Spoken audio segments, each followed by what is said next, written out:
Thank you. Mr. Rodney Hide.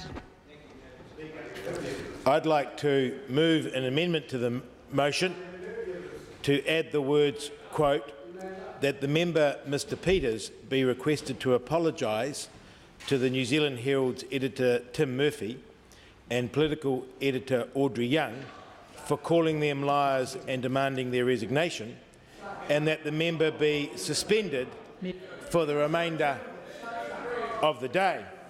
I do so, Madam Speaker, because I believe a gentleman would do so, and I think we in this Parliament and in New Zealand do want to have a press that is free and not about to be bullied by ministers and members of Parliament simply for telling the truth, as indeed the Select Privileges Committee found. I also say, Madam Speaker, that censuring a member of Parliament in this way is serious, and I think it needs a bit more than just censure.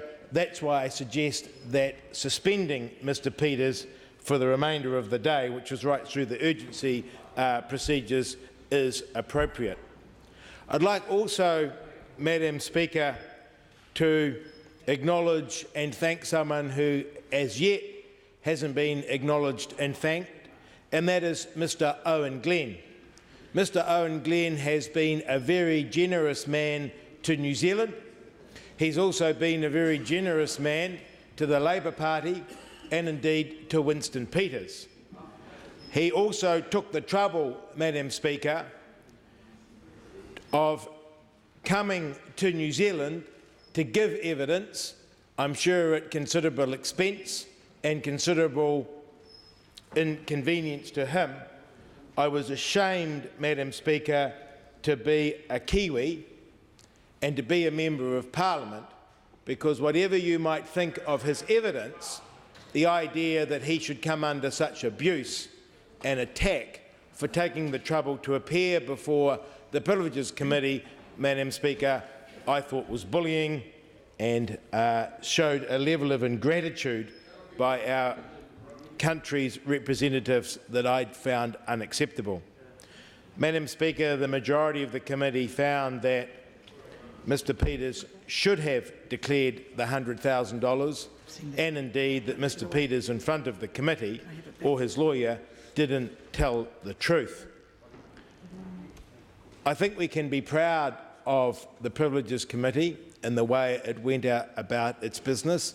It's never easy taking one of your own through a process such as that, and I'm actually proud to be a member of Parliament that our committee showed itself capable of actually going through the process in a fair and justifiable way. I have to say, though, Madam Speaker, that I'm very, very disappointed by the committee's handling of the information provided by the Serious Fraud Office.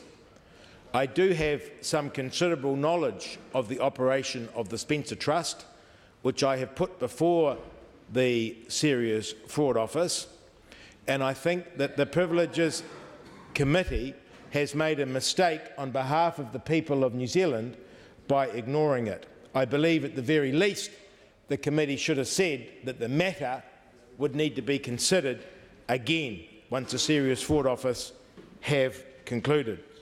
I am not happy, Madam Speaker, that we've had a situation where the Serious Fraud Office has come under attack. It's an independent law enforcement agency doing a difficult job, and I was disappointed to hear members of the committee say in this House that they wish the Serious Fraud Office hadn't come forward. The Serious Fraud Office, I'm sure, would rather I didn't lay a complaint with them. I'm sure they'd rather they didn't have the information that they had, but they were in a very, very difficult position. And the idea that an independent law enforcement agency gets bullied in the way that they have been, I think is a sad day for New Zealand. What the Serious Fraud Office showed was that Mr Peters and Mr Henry didn't tell the truth to the committee, because Mr Henry initially, in answer to Mr Russell's question, said that he had paid the $40,000 in costs out of his own pocket. After that, sorry, Russell Norman, I do apologise. Thank you, Madam Speaker. Going. I do apologise to Mr Norman. That the $40,000 was paid initially, Brian Henry told the committee, by him, and he was firm on that point. Subsequently, the committee was told by Mr Peters that he had gone back and checked his records, and he discovered that no, he had reimbursed Mr Henry, and he was firm on that point. The Serious Fraud Office in their investigations had come across information totally at variance with that testimony, and what they had discovered, Madam Speaker, was indeed that the Spencer Trust had paid that money, that indeed the Spencer Trust had $15,400 on account, that the money had been given by donor A, that they took a loan to make up the $40,000, $40,000 was paid across, and then donor A gave an additional through separate legal entities for donations of $9,999.